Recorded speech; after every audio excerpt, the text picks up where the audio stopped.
Welcome to Mirage. Today we're going to be speculating on Valentine's Day. And joining me is Varla Ventura. Hey. Hey, how are you doing tonight? Great. Thank you.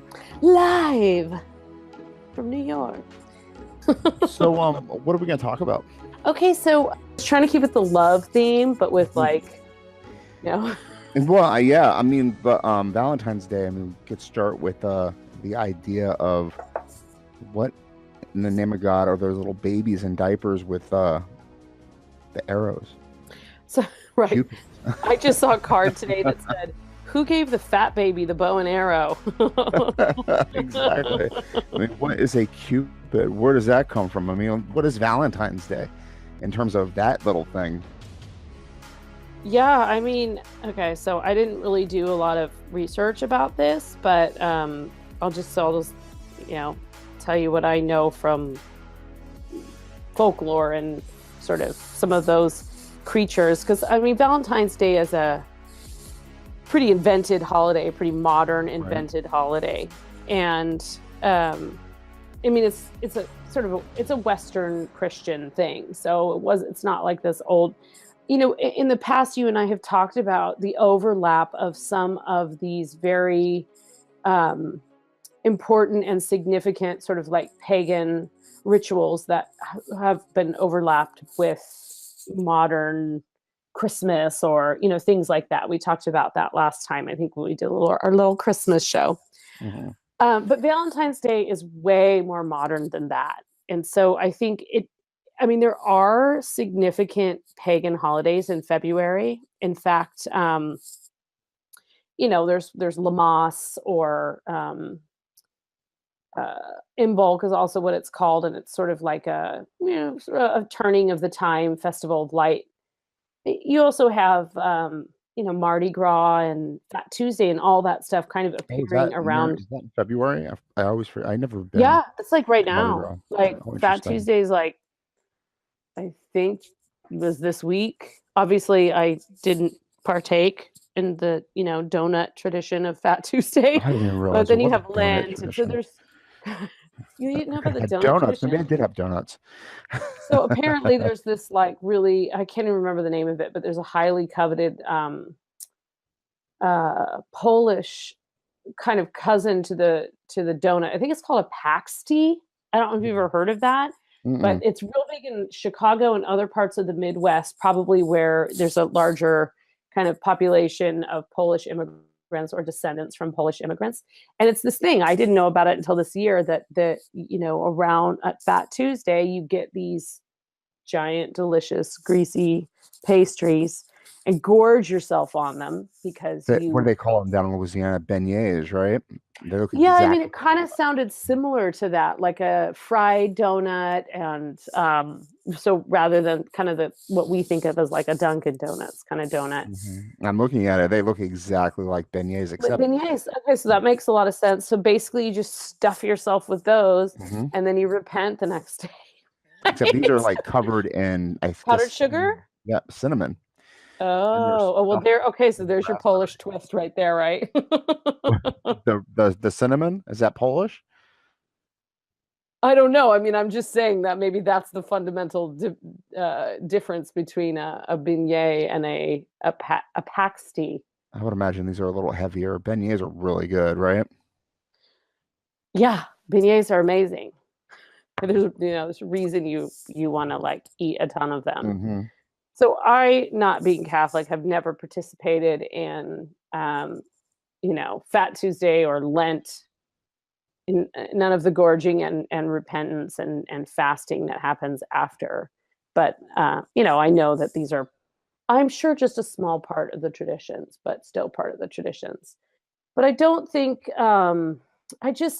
Valentine's Day doesn't quite have the same overlap with some of those pagan roots as something like Christmas and solstice and things like that. But Mm-hmm. there is the idea that it did kind of come out of, rather than what we would think of as um, I mean, it's certainly a commercial holiday now, but I think there's, because it occurs in sort of, the early part of spring, there are certain associations with, I mean, what are animals doing this time of year? They're basically Hibernating. getting ready to, have their babies, and Yeah. like, they're so there's this kind of expression of love that's happening. So Oh I wow, think that's that, interesting.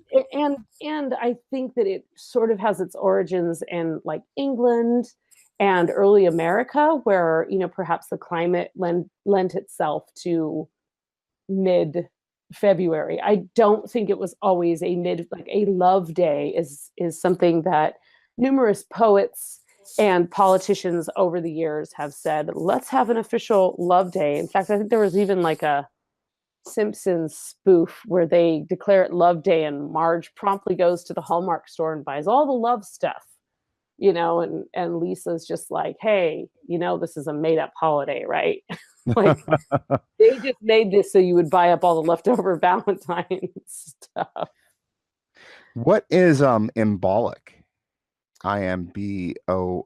Yeah, in bulk. That's a Embolic. early. It's also called Lamas in certain traditions, and that's an early spring pagan holiday. It marks part of the wheel of the year, and it is sort of the halfway mark between the solstice and the equinox. I So keep it's sort seeing of, February 2nd marks the recovery yep, of the it's February goddess 1st or February 2nd, depending on the calendar year. after giving birth to the god. The god. What's the god? The god is Are in you like on Wikipedia again? I'm on the white goddess dot it's a UK website. Well, I it could be on does have to Wikipedia do though. with I'm sort not of the interested. birth. Oh, no, it does have to do with birth of new life, and Oh, it's also associated with the beginning stages of sort of conception and spring, and then you move into something closer to the equinox, which also ties in with Oster, which has of course been turned into Easter, and you have the main symbol of fertility, the egg, and you see that everywhere well, that's today. fascinating. But I feel like we're so far away from spring though. And this is like a Yeah, spring well, you're in New holiday. York and I'm in Minnesota. We are real far away from spring right now. There's Well, still I think that the spring ritual part of it was sort of the idea of Saint Valentine came along with the association of um, that early spring kind of amorous behavior in nature. It wasn't necessarily mid-February at that point in time. It was just sort of like, okay, let's mark this. Then I think what happened is there was no other like like March had equinox. Um, January has a few other holidays, but in terms of like the pagan traditions, there wasn't really the spring was already marked elsewhere. hmm So I think that that's kind of because it was Saint Valentine, they kind of sort of deemed that a, a day for love, and it found this day that was available as far as making it an official an official holiday. I mean, I guess it became. I am looking at Wikipedia. And according to this little thing, it's Geoffrey Chaucer's fault that we have to buy those little candy hearts on the 14th of February. Oh yeah, I heard something about that he was very instrumental in making it an official holiday, and that well, he was a very you know famous romantic poet. So if he hmm was, I mean, who knows what was behind that? It could have been the church. It could have been his publisher. Did they? I don't think they had publishers then, And right? I mean, maybe self-published patrons. it. Oh, come on, everybody! Let's celebrate love. Let's celebrate love. God, what the Canterbury Tales? I don't remember that. I read those what in ninth grade. I read that so long ago. Yeah. I don't think I fully grasped what it was telling me. I mean, there was parts of it that I loved, and just as at the age of 13, 14, there were parts of Shakespeare that I completely loved, but I don't really remember what it was about, other than much. like, there's I some remember ghosts seeing a in ladder there. There was and some a love. oh, there was a ladder and a maid and some dude climbing it to get a kiss or something. Remember that? And I did not pay attention. I did not read those. They were very difficult to read too. It's like a different language, Yeah. honestly, at that point. It wasn't English. It was kind of a mixture of Germanic and English. Um, but yeah, he is big time to do with Valentine's Day. And then, but who's Valentine? Who is Saint Valentine? So I think Saint Valentine was like a person that did exist and was sainted through the church and was said to have I want to say it was like cure blindness, Yeah, he cured like blindness and somebody, the queen, the king's daughter, or something someone along those lines. important. So he became someone important, got cured, and then they became anointed and appointed and became a saint. And then, so I guess I didn't really realize that Chaucer was so connected with the actual date of February 14th. So you see, now I've learned something fascinating about Well, Valentine's I Day. learned something also. I always thought Saint Valentine was a little bit later in, modern time, but he actually was uh, dead by 269 and Oh, like that long ago. that long ago, like Roman Empire time. Okay, okay, but I don't know that this date was always associated with Saint Valentine, but eventually it was sort of declared Saint Valentine's Day. And now, of course, everybody just calls it Valentine's Day Yeah, and right. Oh, yeah. gives Well, according to be mine. Wikipedia, the And sources of sources, he died on the 14th of February, 269. Do you oh, the believe that? guy Saint Yeah, Valentine, you the mean? Oh, dude, okay, okay. Oh, well, Jacob maybe it always was his day then. Jacob. Oh my God, how do you say this? Jacopo, Jacopo da Ponte. That was his name. What? Didn't No, it's know. not. I'm looking at totally different. This is what you get when you get me at 11:45. Complete ridiculousness. Hey, I'm super unprepared, so It's okay. Valentine's Day. we're rolling with it. Yeah. Um, but I mean, why love? That's the big thing, right? Yeah, Love why is kind of love? Because I don't really understand how it goes from this guy curing blindness, unless he was in love with her and he sacrificed his life to cure her blindness. And I think that the sort of those modern, I mean, of course, there's all kinds of cherubic little guys painted in the Sistine Chapel, and there's these sort of childlike baby angelic beings in a lot of old art and folklore and things like that. And the idea that there's this particular, or that Saint Valentine would take the form of this little guy that then goes and shoots his arrow. Now that actually I think does have some Roman origins, because there are a few like early Roman tales about, that's basically you shoot an arrow and like the ground opens up and now there's a lake and a beautiful woman comes out of the lake, or real kind of extreme examples of symbolism like that. Mhm. But why this little baby? I mean, the only thing that I ever really made sense to me was the idea that, well, a couple things, one of which might seem totally offensive. Oh, I like offensive. So, so one, two people make a baby. Well, not all two people make babies. I mean, there are plenty of people who can't make babies together because of anatomy or because of desire or whatever.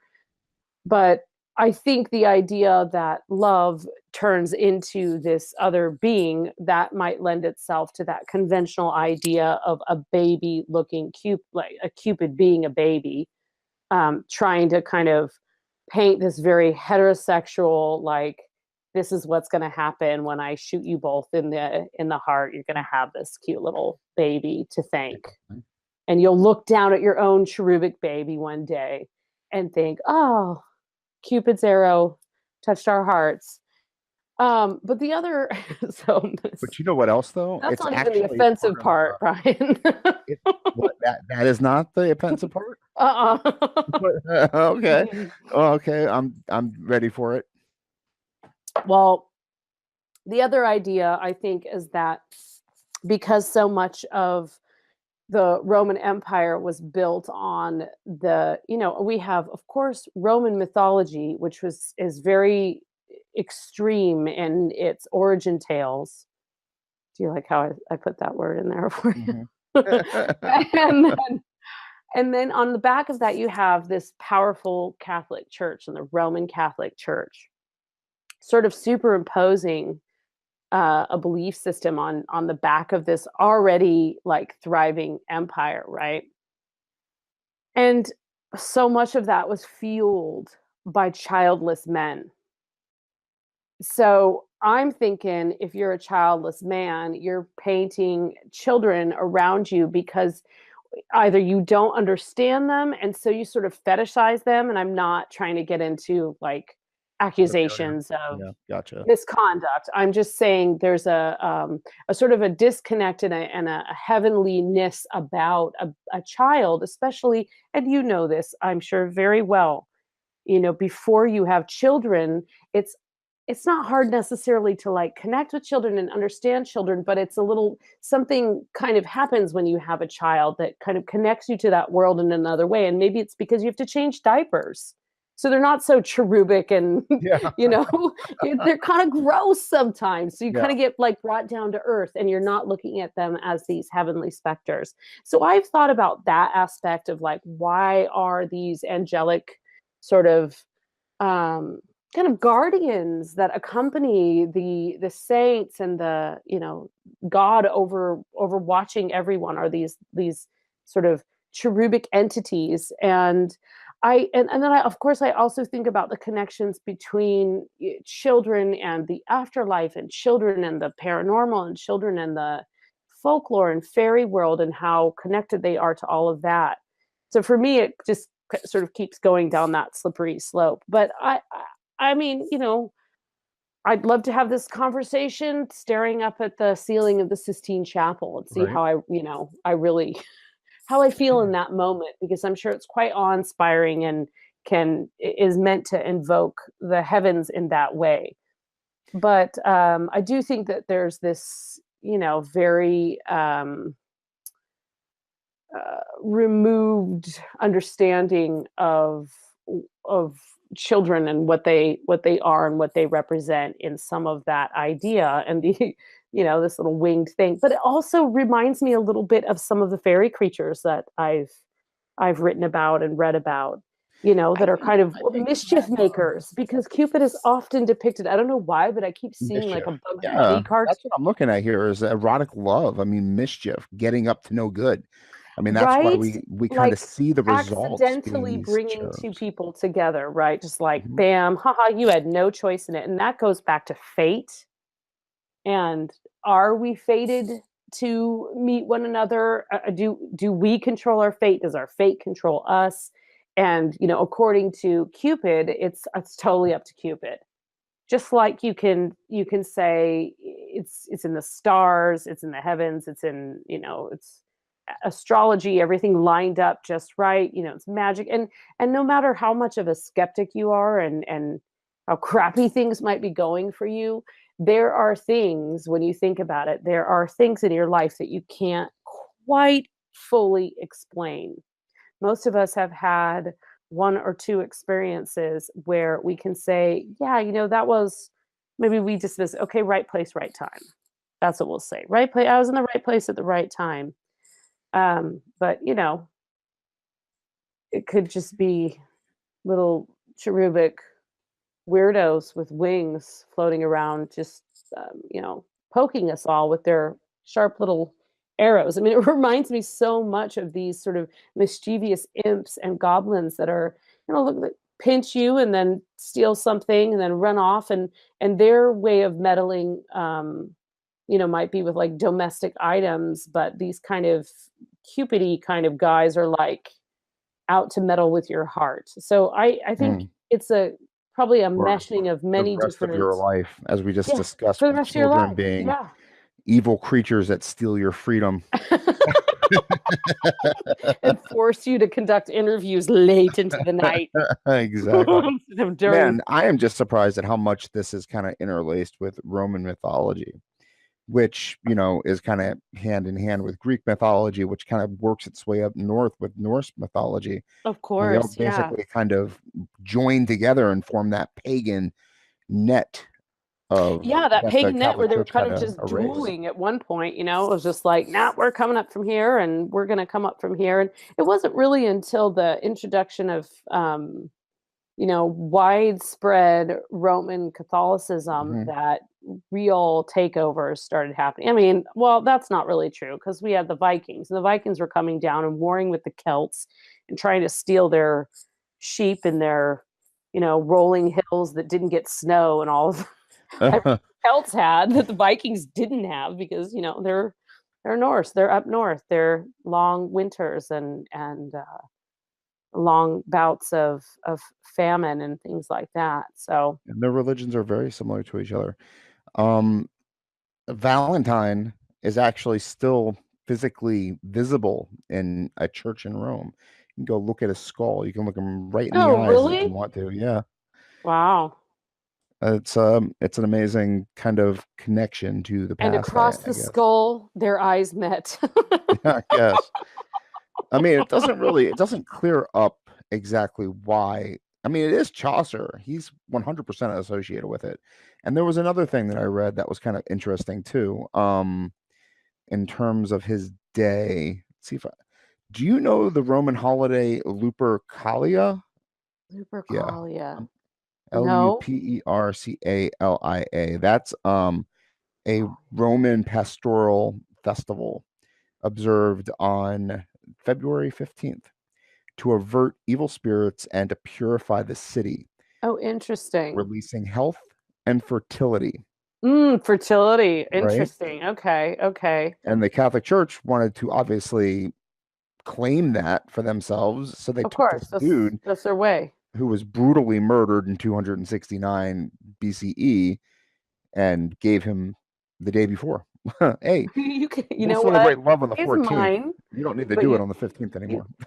so the question though that still remains here is how did we go from Saint Valentine, this sort of like guy who cured things and was revered, and his like skull is in the church, and he died in like 300 BC or whatever.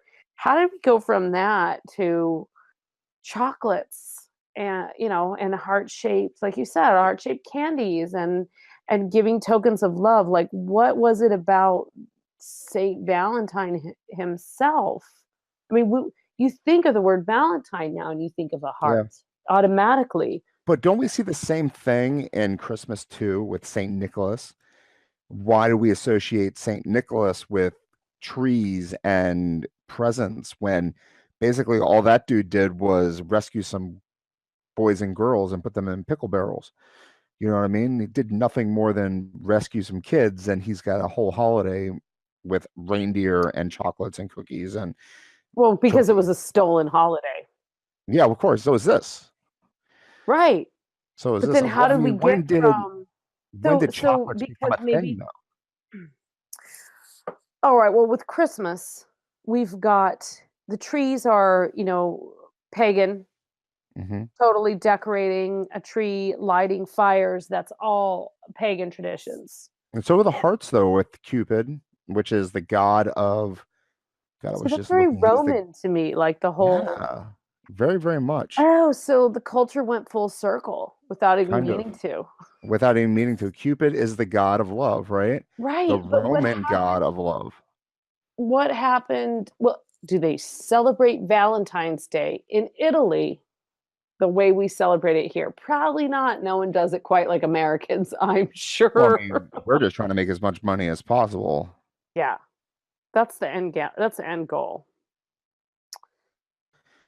But I mean, Right. So we're thinking that Chaucer was the one that started associate. I mean, but was there a connection with Saint Valentine and sending things, sending notes. He was, probably a saint overlooking people and looking out. I mean, I'm sure he became the patron saint of something. But how did that go from, just generally looking out for a mortal to becoming, here's your Valentine. I made you a construction heart. It's interesting because I mean he did I'm cure in one. Valentine's hell right now, by the way, because, we got to come up with 30 Valentines by next Wednesday. And, I don't think my you wife is know, aware of that right now. no, because your children aren't in school yet. It's, Nursery, they they're in send a home, daycare, and yeah, they but they're do going to that send thing. home the class list. Oh, you just buy the box and give them all, that's Your what you do. your kid's in elementary school, second, Yeah. So, first so grade. what you do is the first year you say, I'm going to make these all. And then the second year you just buy the box. And they don't even have names on them. You just hand them out to random kids. They have candy. They That's when that little care. girl's like, "Oh, he likes me," and no, he just gave you a random card. Mm, I remember that. Well, it used to not be the rule that you had to, I mean, you got to give something to everyone in the class. But back when I was a kid, you had your little bag on the table, and it was entirely possible that you would not get any Valentines. And there were always kids in the class that had, a stack, and they would pull them out and be like, oh my God. And then there was like the one kid who got three. I was unfortunately that kid that did not get any Valentine's Day Well, you cards. know what? I was the kid that gave you a Valentine, okay? Oh, Because thank you. my mom made us make Valentines. Valentine for every kid. Were you also that kid that would throw it from like 4 feet away? Here's your card without any eye contact. No, There's no love there. no, I would make eye contact. That was pretty aggressive. Here's your card that I made for Yeah, you. you're like, here you I go. don't, No, I would, honestly, I have no clue where this sending Valentine's Day thing comes from associated with him. I did pull up some stuff about Chaucer. Valentine's Day facts from Italy. Oh, cool. Lay 'em Um, on me. Everyone knows that Italians are in love with love. Italians like Oh, nothing yeah, it's better true. than the news of engagement or wedding. Actually, I didn't read this beforehand. Romance is a necessity for Italians. So it's no, this is the worst thing I've ever read because there's actually no information here whatsoever. You did not choose wisely, Brian. I did not, this is not Wiki. See, you go to Wikipedia. That's what you do. You don't click on random Romeo and Juliet. I mean, this is the dumbest website. All right. Valentine's Day facts. We really want to know. Did you know that Valentine's Day is the second largest card sending holiday of the year? That has nothing to do with What's the Italy. first? I What's want the to sue the first person who largest? wrote this. Christmas?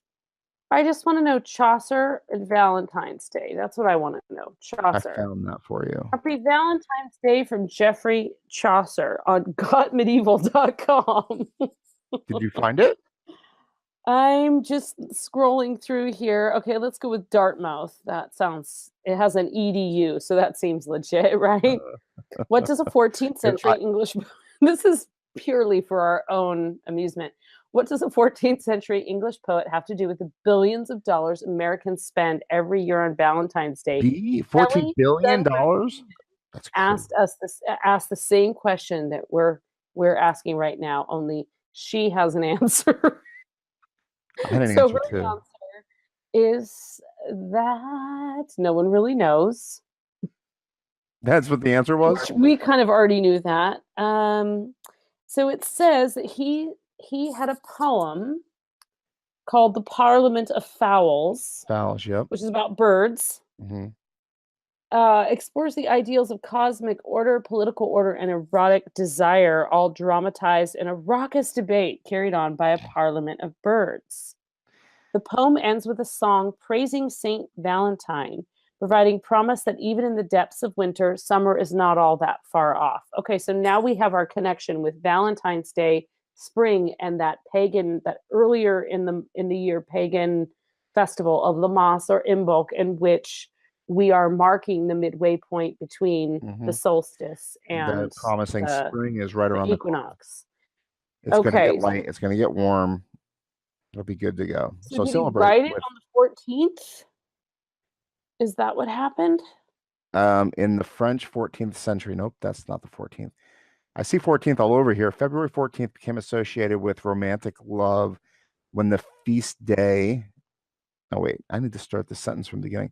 Many of the current legends that characterize St. Valentine were invented in the 14th century by Chaucer and his circle when the feast day of February 14th became associated with romantic love. Why did it become associated with romantic love? Because of his poem? That's So it? it was already picked as the 14th. That was already St. Valentine's Day. What? Something was happening on the 14th. And it might have Okay. been that Roman, I mean, that in the 14th century, right? The Romans were basically dead by that point, or mostly in Constantinople, the Eastern Empire that was about to die or it was dying. The Romans were gone by that point. Why'd they pick a Roman holiday to associate romantic love with, right? Now, something's missing. It seems so random. And maybe they were just looking for a holiday in the middle of February. But What $14 was billion in product being sold on that the only day. thing I can think of is St. Valentine represented something. Like once he was canonized and was sainthood for, whatever, curing the incurable, he became at some point in charge of something. He was a offered whatever in thanks and in praise for something, and it must have been something that involved camaraderie or friendship or love and on some level. And so when Chaucer made that reference to Saint Valentine and the feast of Saint Valentine, he was referring to some sort of celebration of that. And then that became eventually became this kind of obsession with it sort of became slang. I mean, I Chaucer don't was get very it. influential. I don't understand because his attributes are birds, roses, which I guess is romantic, right? Bishop with Yeah. a crippled, bishop with a crippled or a child with ep- Eee, too late for me. Epilepsy. So let me repeat that. With a crippled child or a child with epilepsy, bishop with a rooster nearby, bishop refusing to adore an idol, bishop being beheaded, priest bearing a sword, priest holding a son, priest giving sight to a blind girl. That's what his attributes are. Besides the rose, there's nothing about romance in there at all. Or birds. Are birds romantic? I mean, I guess if they're mating and you think of lovebirds, yes, birds are Lovebirds. romantic. And oh, birds. And that goes back to Chaucer So and his Chaucer, this Parliament of Fowls, in which he makes reference to the idea that St. Valentine's Day was specifically a day for lovers. because of birds.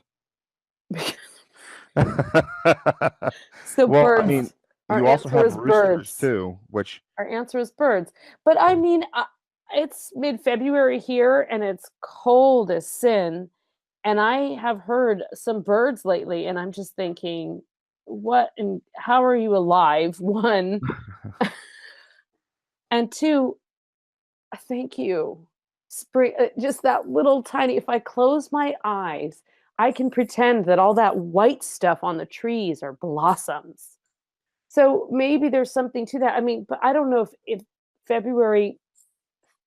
Chaucer lived in England, and February, this feels like a dissertation or something, but like in February, what was the weather like in what year did he write that? 1400s, 14 whatever it is. 1380. 23. Said the poem had been composed between 1381 and 1382. Right. So 14th century, late 1300s. Wasn't there a mini ice Maybe age? there was a maybe there was, green some kind of was particularly warm during those years. And there were more birds in February, and this led him to invoke this feeling of love. It's interesting that one poet's words could shape something that had already been established as something else for centuries. And then he makes this reference and, oh, that's delightful. Right? I mean, if you think about that though, Brian, from like a writer standpoint or a fiction standpoint, and how fiction poetry has so greatly influenced key aspects of our society over the years. I mean, right down to, someone like Stephen King, who has sort of changed the genre of horror and changed the way that we view the ordinary world. And a good poet does that, right? Like a Pablo Neruda Yeah. will change the way you look at an onion. You'll never Well, look also at an look at it like onion the this same. too. When he was writing his poetry, Chaucer, he wasn't selling books to people. People were generally illiterate. They weren't reading anything. He was Right. either him or somebody else was going around performing these poems in front of groups of people. Sure, the poet Just had a more of a, entertainment type of, yeah. yeah, So yeah. maybe, I mean, how things are associated by sight. I mean, especially in this case, maybe they Maybe dressed a certain way and it to lifted up shape it. his, Oh, I, it's interesting. exposed his It has under things wings. at the right moment, just to get a laugh, and it just led to this sort of whole culture around it, and I'm sure it Yeah, was more than once. right. I mean, you are talking about birds. Maybe he put wings on his back. And then you put wings on the back of a man and you look like Cupid, and all of a sudden, people are throwing spoons at the movie screen. A reference to Rocky Horror. or Rocky Horror, or what's the other one? The Birdman's movie that everybody's Oh, talking about. the Birdman's movie. Oh God, I can't remember what it's called right now. My brain is dead. You know what I'm talking Well, about. If and I said it, but you would remember. here's another great example Sure. of like fiction dramatically shaping culture. Okay, Harry Potter. Prior to Harry Potter being published, and I know this because during the time that Harry Potter was published, I worked for an occult book publisher, and we were struggling. You had to be careful about the way you said witch, because you really wanted your books to get in Barnes and fucking Noble, right? So you had to sort of, you didn't want to not be true to what the content was, but you had to be sort of not too dark about it. And then the people who wanted that content would complain that it wasn't dark enough. So you just were like, it was difficult. It was difficult. And it was niche publishing. And then along comes Harry Potter. And now children that grew up reading Harry Potter, it was how many years ago did that come out? 15 years ago. So Yeah, now they're coming into young adulthood, and they're I think not longer. I afraid. think They're not before afraid of the spells and movie. witches, and they're not afraid of the dark side of things and magic and the idea of imagination, fairies, and all these It's kind of things. They're not fascinating. afraid of that stuff. They And look for it that's now. how They big want it. They want to know culture is. Yeah, more. they want it. And so, vampires had a resurgence. Paranormal has a resurgence. Murder has a I mean, in terms of like fiction and sort of dark horror and Oh, things like shit, that, I Jack the kind of Ripper have never this went like, away. well, that And never really went away, but you still have, and vampires are immortal, but you still have this sort of cultural shift toward, I mean, you wear a pentagram ring these days and nobody really thinks too much about it. I mean, if they think too much about it, then they're maybe not really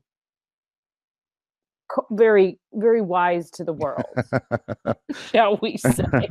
They may have voted, a certain yeah, way in this that was last the joke I was election. about to make. I said, they might have voted for a certain orange flavored president. I don't know. Orange flavored popsicle. So yeah, I mean, it's amazing how associations can kind of build up like that. I mean, you put a certain cover on a book, people don't tend to look past that. That's what they associate it with, what's going to be behind that cover, the story Definitely. that's going to come. And in this It case, does. you got a poem about birds. You've got a dead saint who can cure blindness, and who is also attributed to birds and roosters and blind girls, and all of a sudden you're selling $14 billion worth of merchandise with the color pink. Well, the thing that's always confused me about Excuse me. Catholicism, and if I ever bothered to study it a bit more, I probably wouldn't be so confused. But every time I go into a church, my skin starts to peel off. So it's a bit of a problem.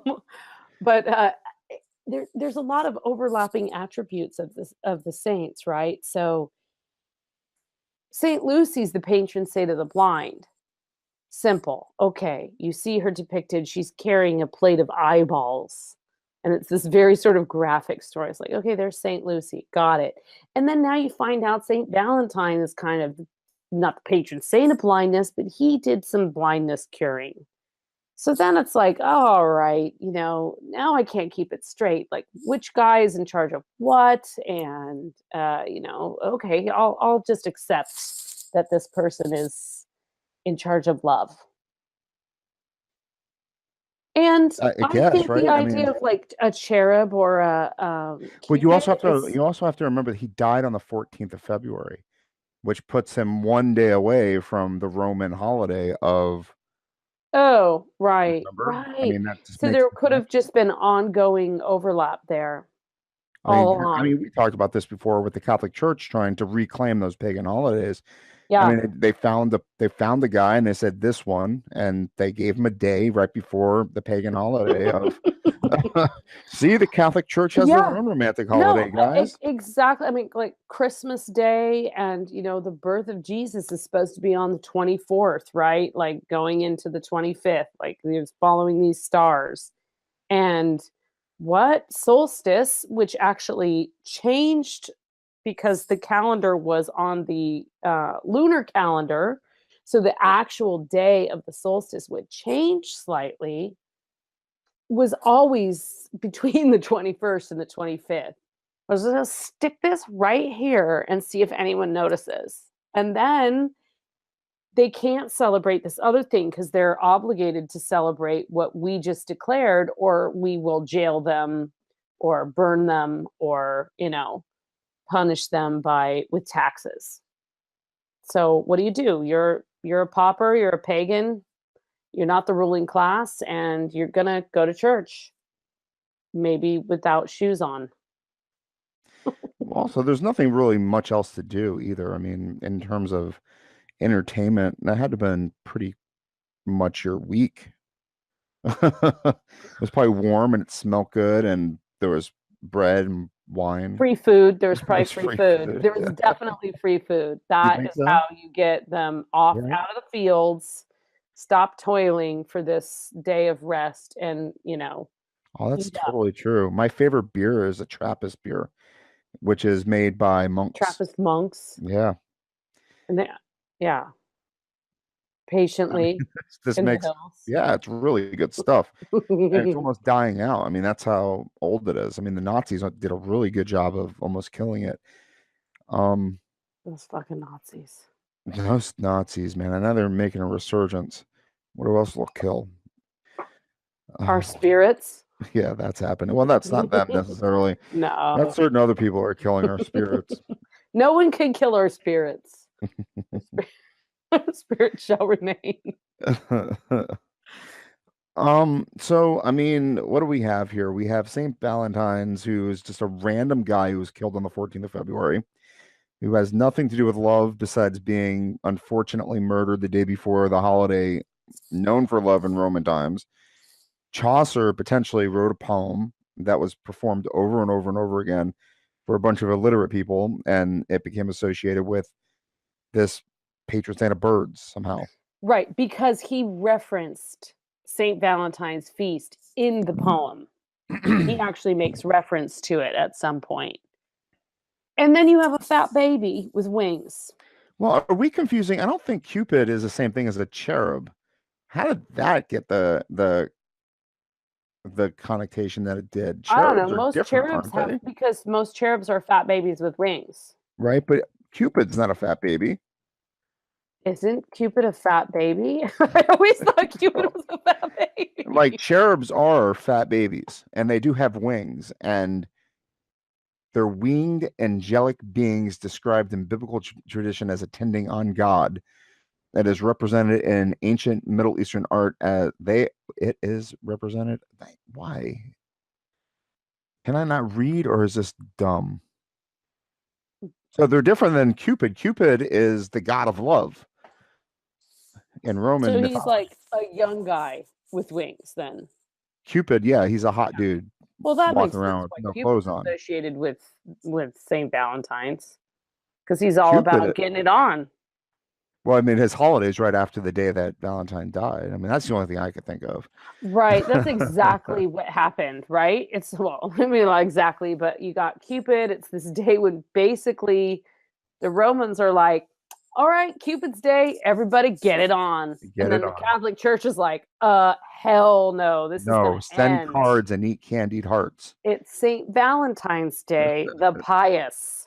He Put it died back in carrying your blind pants. girls. You're not going to get it on today. That's inappropriate. That's inappropriate to the memory of St. Valentine. Or you put this image of, some dying blind girl being cured and being so because of the power of God into everyone's minds, right? It's hard to feel that amorous feeling. But that's a vague thing, though. I mean, honestly, I don't think of Not if you blindness. believe it, though. What? It's not vague if you believe it. Well, I mean, I never heard of it before until this conversation that he had anything to do with curing blindness, Oh yeah, no, I'm just saying, like, from the point of view, I'm me either. Who the hell knew that? right? I From mean, the for point me, of view of Valentine's Day is just a really stressful day of the year. Randomly need to get my significant other something nice that isn't lame. that isn't lame, but I fail year after Just get year. roses. Don't you just get roses? Roses, they're the ones. I Just was get told roses. I was told they were too cliche. Buy your significant other.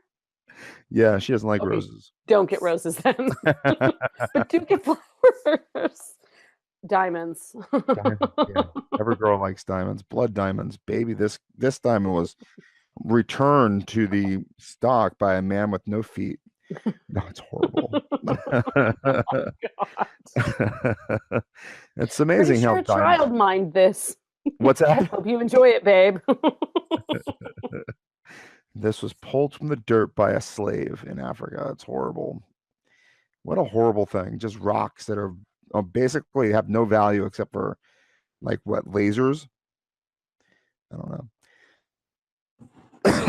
Yeah, I mean the whole it's very interesting, the whole sort of approach toward gemstones and their value and their association with different things, right? Because February's birthstone is, I think, amethyst, and so there must be an association with Cupid and amethyst, and the color purple, and so then you move into March, and you have, Oh, interesting. Amethysts are purple.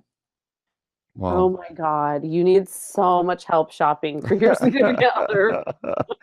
Purple. They're purple, but I was thinking pink and whatnot. I mean, I just Yeah, there's a amethysts lot are here. purple. Hey, What- let's. Is there? Hold on. I want to look something up. Saint Valentine amethyst. There's an ancient Oh, so Greece there's a bunch of connection. jewelry for sale. Saint Valentine was thought to wear a ring set with an antique amethyst carved with an image of Cupid. Oh my God. Really? There's your connection. Well, I mean, was thought, could that have been created Hey, by the same, jewelsforme.com does not lie. what is it? Which one? It's just the first one that came up, buddy. Answers.com. Jewelsforme.com. It was Uh, just something random. Oh, but you know what? There's several things that are saying that the stone, amethyst, is the traditional stone of St. Valentine's Day. It is known to heal the heart. I do know that about amethyst. It does open your heart. It does. so I mean, yeah, you would have a little bit Interesting. more insight into the properties of crystals. Is this a crystal? Would you call something like this a crystal? There are amethyst crystals. Yeah. Yeah. And they're like sort of purple quartz crystals. I mean, there's a lot of different meanings associated with each of the stones. And so amethyst, let's see, it's associated with love, but that might be because of it being like the February birth stone. And so now in modern times, it's associated with Valentine's Day. But it is a protecting stone, and it is supposed to open your mind a bit, not like something else. Like a crystal is supposed to be able to like absorb all your thoughts and energy, and you can kind of put things into it, and that's why people can gaze into a crystal ball and see things. With an amethyst, I think you have more about what's inside your heart. So because of that association, and also I think just the properties of the stone itself, if you were to hold the two in your hands, you'd actually probably be able to feel a difference, even if it's just an aesthetic difference. The Hmm. color purple makes you feel different than something that's pure white or, mostly clear. So, In my yeah. mind, purple is associated with Easter, though. Maybe that's Really? just, yeah, maybe that's just the Catholic in me. Something Oh, because of like the purple priest robes or something? you know, I don't know. Oh. And they're worthless too because of extensive deposits located in Brazil. So they're cheap. So they're, easy to come by. Oh, they're beautiful. I wouldn't say worthless. They're just not coveted And they're not coveted. like diamonds. Well, they don't take as long to make either. It doesn't take as long for the earth to make amethyst as it takes the earth to make You know what does amaze me though? I mean, we're diamonds. not talking about a long time in terms of number of years, 1400 to, 21st century, 700 years to basically things to get lost in a $14 billion business. You know what I mean? It I don't know. What am I trying to suggest here? Oh, it's really probably just been the last like 100 to 200 50, years. 50. I would say 50. 50. World War II, it seems like everything happened after World War II. For Well, some here, reason, all these right. holidays just started coming Here's out an everywhere. example. I was speaking with a woman who was in her 70s, and it was right around Christmas time. And it was like a school project where my son was supposed to write up something about, a Christmas tradition of somebody else, like Mhm. another generation.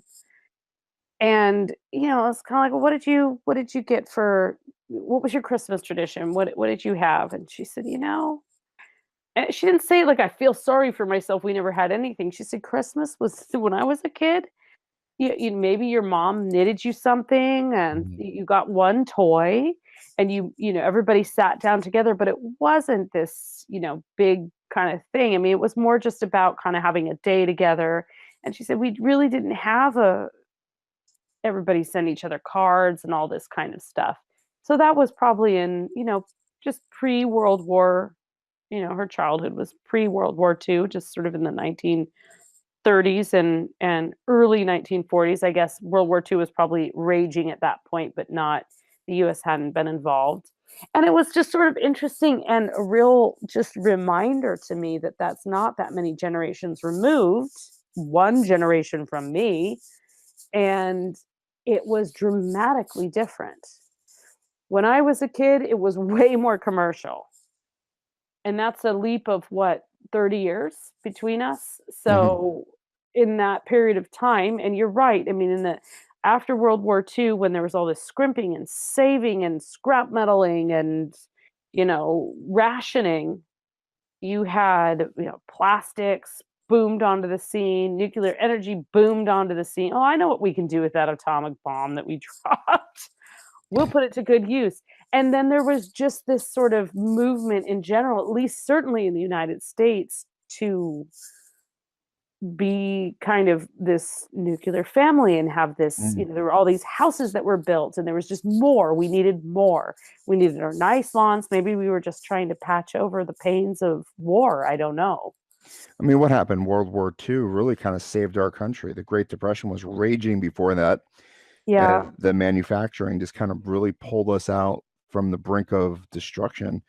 And after the war was over with, I mean, what are we going to go back into the Great Depression? No. I mean, we basically created things that were going to make bank. for corporations or whatever. I mean, Christmas, Thanksgiving, Lot. Halloween. I mean, all these holidays have a huge price tag associated with them.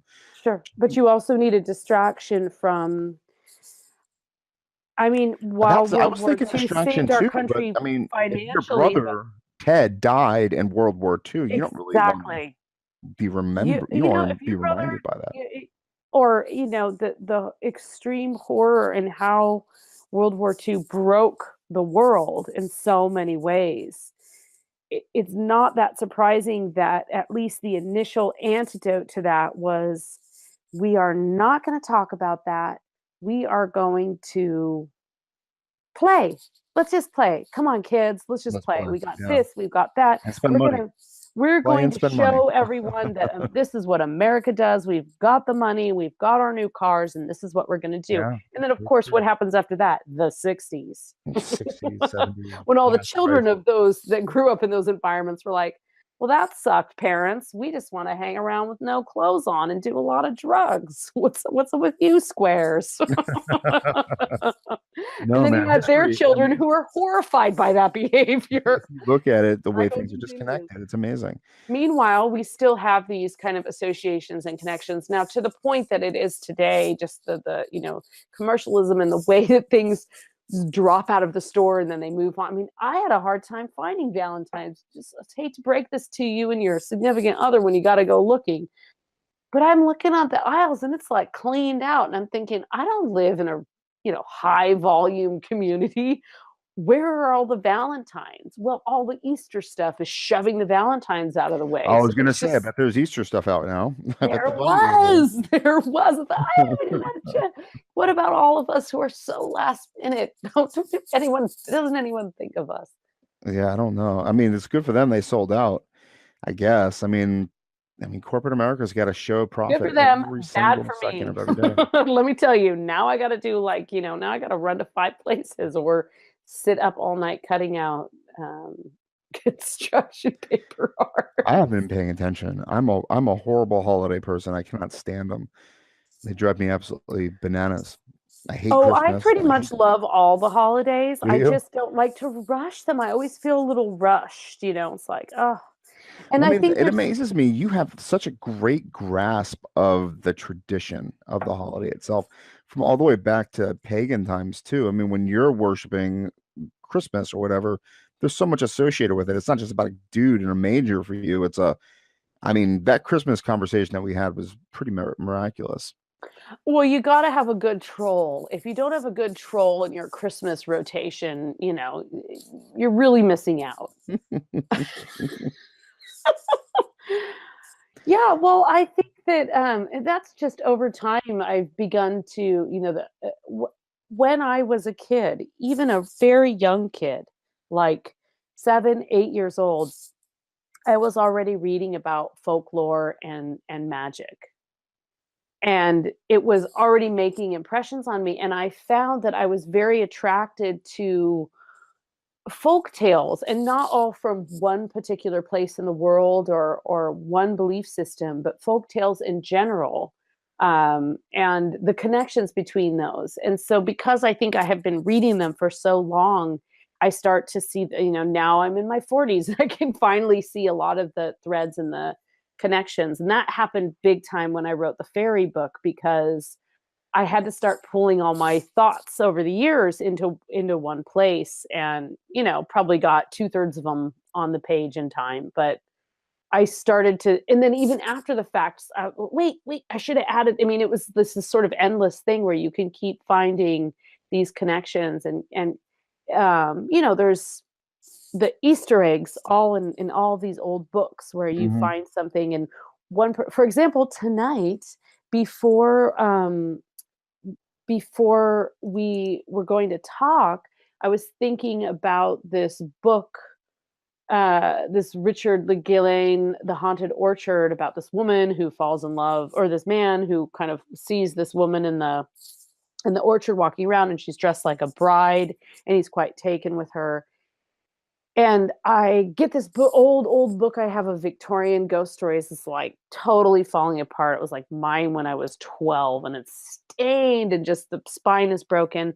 And this page falls out. And the page that falls out is this Robert Chambers story about this man.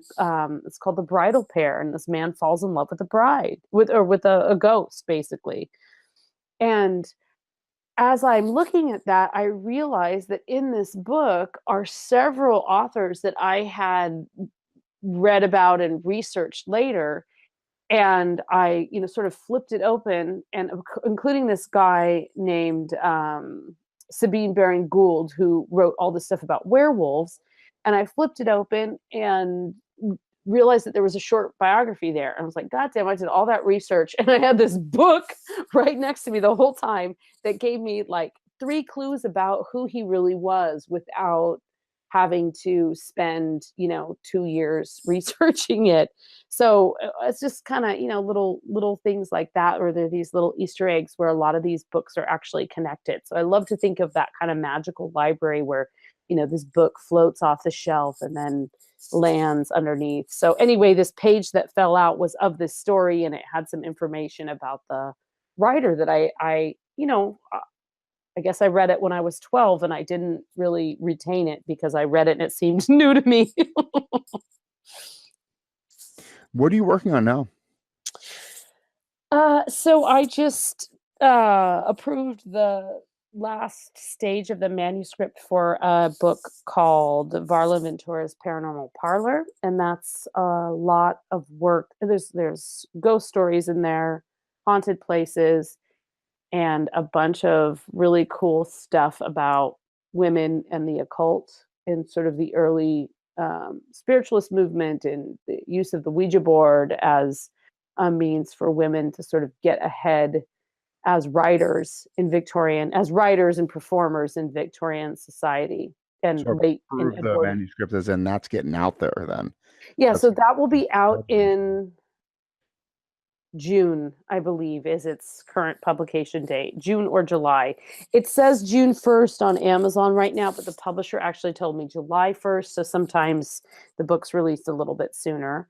So I'm also still, desperately trying to keep my podcast alive by teaching myself all the things. And daunting, isn't it? Oh, yeah. So I have. It's like you could learn it, you think you know it, but it doesn't work. You know what I'm terrible at? And this is ironic because in the written word, I'm an editor. I'm a writer and an editor by profession, although I'm terrible at editing my own stuff. Mm-hmm. But that's my profession. I mean, that's how, but what I'm terrible at with the podcast is the editing, because you got to put it in, it's lines. So if there's something that someone, for whatever reason, you need to cut it out. I've had a couple times where guests just say, sorry, can you cut that out? And then what do? Of course you have to cut it out because you don't want your guests to feel like a fool. Unlike me, I don't mind feeling like a fool. Well, so you never have to edit me. Tell them you could just tell them, don't worry about it. This is a free-form conversation. Oh, that's nice. Yeah, that would save me the editing. But I have not going to be any editing in, like intro music and blah blah blah. So anyway, that's a big learning curve. But I have 2 great episodes that are coming up. They're 2-part. It's a 2-parter about California, and it's all about cemeteries and folklore and history. I have this wonderful guest who did this crazy research project. And the first half of the show, he talks all about sort of the origins of cemetery practices and the gold rush and things like that in California. And then the second half, he tells a few kind of spooky stories and stuff like that. So it's great. It's almost ready to go. I just not completely satisfied with it. So, I'm kind of nitpicking at the way that I edited it. And how often do you put a podcast out? Well, I was doing them once a week, actually. That was the goal, that they came out every week or every couple of weeks, so on a regular basis. But unfortunately, I had a partnership with someone who, for health reasons, was not able to continue. And he was completely the left brain side of things. So he did all the recording, all the editing, all the coding, all of that stuff. And he's been incredible in trying to help me, wean me off of him. But it's a longer process than I thought it would be. And also, I'm deadline driven. So I could write every single day and not actually pull something together until there's an editor breathing down my back. So now I'm my own deadline maker. And I'm not going to breathe down my own back. I'm going to tell myself to have a glass of wine and relax. And, so it's been since December that we had or maybe November, then we had an episode. So I'm definitely behind. Yeah, I know. So got to get that together. What comes first for you when you like the California story? Do you find the guests and then work the story around them, or do you have the story in mind and then try to find the guests to help you flesh it out? So both. So certain states I know exactly who I want. And I have a list of, usually I don't just look for one person. I look for 2 or 3 people. California was hard because I actually had a really long list. Because that's my home state. So it's like I know all the weirdos there and they're all so cool. Yeah, California's awesome. So some of it is like a person that I just want to talk to, and then I figure out where their state is and what state they could fit into. And other times it's I look at the state and I try and find, like in Arizona, I talked with this wonderful man who was the curator of the Pharmacology Museum at the University of Arizona. And I was like, what do I want to know about Arizona? And I was kind of just doing like a weird museum search. And this museum popped up and I reached out and they had this wonderful curator who was more than willing to get on the phone and talk about weird stuff. And the John Dillinger's gum and stuff like that in their collection. And, he really knew his stuff. And it was just such a cool conversation. And I learned interesting things about the history of pharmacology and little bottles and things like that. It was just great. So some of it just kind of happens like that. Like I'll be like, okay, I don't really know who I'm going to talk to in Kansas, so maybe I'm looking up weird Kansas or paranormal societies in Kansas. So I kind of just taking it alphabetically, one state at a time. I'm trying to go alphabetical, and that's probably a mistake. I think what it sounds like you're doing is putting together a gigantic work that basically you could build and then start posting them instead of stressing about a schedule right now. Start putting them out later on schedule after you've already developed like 40 or 50 shows. Have you ever listened to the podcast Family Ghosts? No. Oh, you'd love it, actually, because it's not really about ghosts. It's about people finding sort of that story in their family that's always haunted them and hung over the family, and then interviewing family members and kind of trying to get to the bottom of it, but in this very beautifully told way. Well, I love that podcast. And I listened to one episode and I signed up for it. And almost a year went by before the next podcast came out. And I just patiently waited. You just stay subscribed. So maybe that is the answer, is to just record whatever I know I can get now, record that, fill in the blanks, and then just start booming it out. Yeah, 'cause you have a wonderful way of kind of pulling the story out of things. I mean, we kind of did that today with Valentine's Day. I mean, we kind of pulled a story out of Valentine's Day. We found the story. We're still not 100% convinced that the story is legit. I'm convinced that the story is about $14 billion. 14 on purpose, because it's the 14th. Wasn't it 14 billion? It did. It's something like $14 billion. Yeah. That's crazy. That's the story. I mean, there's that much money at stake. Yes. You can make people believe just about anything. Yeah, it doesn't matter. Again, it's like we're talking about the holidays. People want reasons to celebrate. People want to spend money on frivolous things because money is meaningless anyway. And the emotionality behind opening that card and seeing, I mean, God, love is like a drug, isn't it? And that's what they're selling on Valentine's Day as a drug. They're selling that feeling. This person wants me. This person wants to do things to make me feel good. This person wants to take away my freedom by giving me children. Damn it. Curse you, Cupid! Curse you, Cupid. Yeah, it's a fascinating. We are a fascinating species because it really all is about the expectation, the anticipation, and then the actualization of these things, these random things like fireworks, these explosions, these Also, though, I feasts. think just a little bit of like the other end of the spectrum, we are also selfish and lazy by nature. Mm, So sometimes deadline. we need a deadline, Yeah, and Valentine's Day is your deadline to get a sweet card for your loved one. loved one. Yep. And Christmas is your deadline to get that thing that you've been wanting to get them. Now, of course, it's lovely if make these gestures year round. But there is something where we need some kind of like prodding. It's like, you know what? No, this Yeah. is the day to make the leap. What I a mean, great way to look at it. This is the day that I need to make this gesture. If I'm not making it any other day, you can expect me to make this gesture on the 14th of February. and if you are making it all the other days, a simple card will suffice. And no roses. Yeah. I mean, it's always nice to just be thought of. I think the worst thing you can do is do nothing out of not knowing what to do.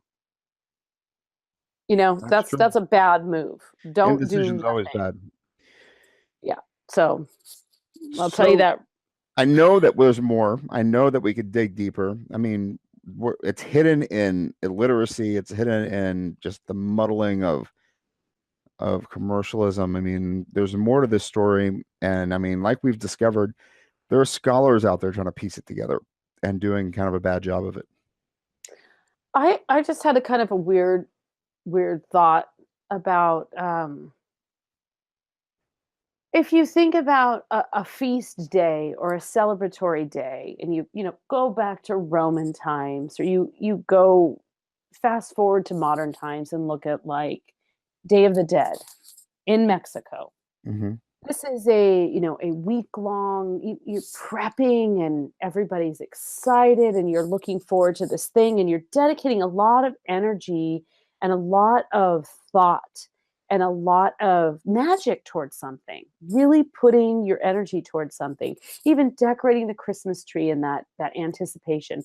But you're going way back to like these early rituals in which you needed this significance to unify everyone during rough times, during poor harvests. It gives you hope.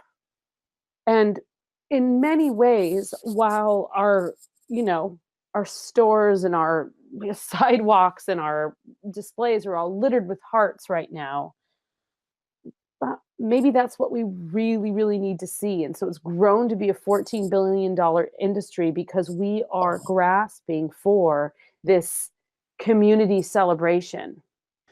So we want to look and we want to see the lady that's Yeah. wearing the pumpkin earrings because But it you know makes what us else? feel better about our pumpkin sweatshirt. I just thought of something amazing, an amazing connection to Valentine's Day.